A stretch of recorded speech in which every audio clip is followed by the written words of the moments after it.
pagi Bapak Ibu semuanya, perkenalkan nama saya Muhammad Nuha.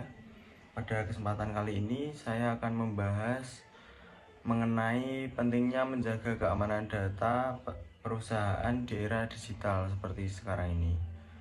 Nah, di era digital seperti saat ini, hampir seluruh aktivitas perusahaan itu menggunakan sistem teknologi. Oleh karena itu, menjaga keamanan data itu menjadi tanggung jawab seluruh karyawan, bukan hanya menjadi tanggung jawab divisi IT saja. Yang pertama kita masuk ke definisi menjaga keamanan data. Nah, keamanan data sendiri itu adalah upaya melindungi informasi perusahaan dari pihak-pihak yang tidak berwenang agar tidak disalahgunakan oleh pihak tersebut. Nah, contoh data perusahaan itu yang pertama ada data pelanggan, data keuangan, lalu data karyawan, dokumen perusahaan, lalu ada strategi bisnis. Nah, mengapa data itu penting? Yang pertama, data itu menjadi aset utama perusahaan. Yang kedua, data itu bisa membantu perusahaan dalam pengambilan keputusan. Lalu yang ketiga, data itu menjadi dasar pelayanan perusahaan kepada pelanggan. Lalu mengapa sih menjaga keamanan data itu penting? Yang pertama itu adalah tentunya menjaga informasi rahasia dari perusahaan kita sendiri agar tidak diretas atau disalahgunakan oleh pihak-pihak yang tidak berwenang. Kemudian menjaga keamanan data itu bisa menjaga kepercayaan pelanggan. Itu misalnya itu pelanggan akan lebih percaya jika perusahaan merahasiakan data mereka. Kemudian yang ketiga itu menjaga kelangsungan operasional dari perusahaan kita itu sendiri. Adapun ancaman keamanan data di era digital seperti ini, yang pertama itu contohnya seperti phishing. Nah, phishing itu adalah email atau pesan palsu yang bertujuan untuk mencuri username atau password dari akun perusahaan. Lalu yang kedua ada malware.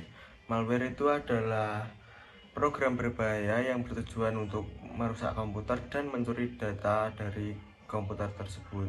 Yang ketiga ada ransomware. Ransomware itu adalah virus yang mengenkripsi data sehingga data tersebut tidak dapat diakses dan meminta tebusan. Lalu yang ketiga itu ada password lemah.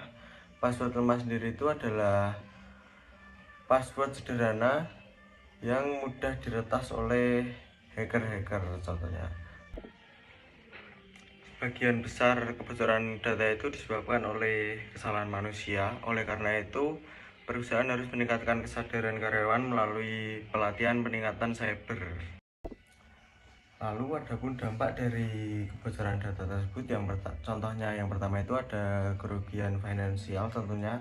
Itu misalnya ada biaya pemulihan sistem, lalu ada kehilangan pendapatan, yang ketiga ada pembayaran denda. Lalu contoh yang kedua itu ada gangguan operasional. Itu aktivitas perusahaan dapat terhenti sementara karena kebocoran data tersebut. Kemudian yang ketiga ada kehilangan kepercayaan. Pelanggan menjadi ragu menggunakan produk atau layanan dari perusahaan kita karena data yang tidak aman tersebut. Kemudian ada kerusakan reputasi. Itu nama baik perusahaan pastinya akan menurun. Kemudian yang selanjutnya itu ada resiko hukum. Itu perusahaan dapat dikenai sanksi akibat pelanggaran perlindungan data. Nah, kebocoran data itu tidak hanya berdampak pada keuangan perusahaan, tetapi juga berdampak kepada kepercayaan pelanggan dan citra perusahaan. Nah, jika reputasi perusahaan sudah memburuk, tentunya akan membutuhkan waktu lama untuk memulihkan reputasi perusahaan tersebut. Nah, di sini tuh ada peran karyawan dalam menjaga keamanan data. Yang pertama itu gunakan password yang kuat, kemudian aktifkan autentikasi 2 faktor. Kemudian selanjutnya ada jangan membagikan password kepada siapapun, lalu hindari penggunaan wifi publik untuk mengakses data perusahaan, lalu kunci komputer saat tidak menggunakan komputer, lalu waspadai email atau tautan yang mencurigakan. Kemudian laporkan insiden keamanan kepada tim IT. Nah, keamanan data itu dimulai dari kebiasaan setiap karyawan. Langkah-langkah sederhana seperti menggunakan password yang kuat atau berhati-hati saat membuka email itu dapat mencegah terjadinya serangan cyber. Nah, di sini tuh ada strategi perusahaan dalam melindungi data. Yang pertama itu ada memberi pelatihan keamanan cyber kepada karyawan, lalu ada backup data.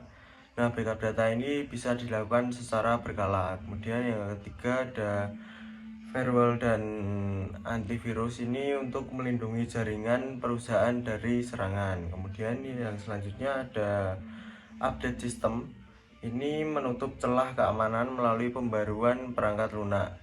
Lalu selanjutnya ada pengaturan hak akses, melakukan evaluasi secara berkala terhadap sistem keamanan. Nah, kesimpulan dari presentasi tadi itu, data merupakan aset penting perusahaan, lalu menjaga keamanan data itu bukan hanya menjadi tanggung jawab tim IT, melainkan menjadi tanggung jawab seluruh karyawan perusahaan. Dengan meningkatkan kesadaran dan menerapkan kebiasaan kerja yang aman, kita dapat melindungi aset perusahaan dan menjaga kepercayaan pelanggan.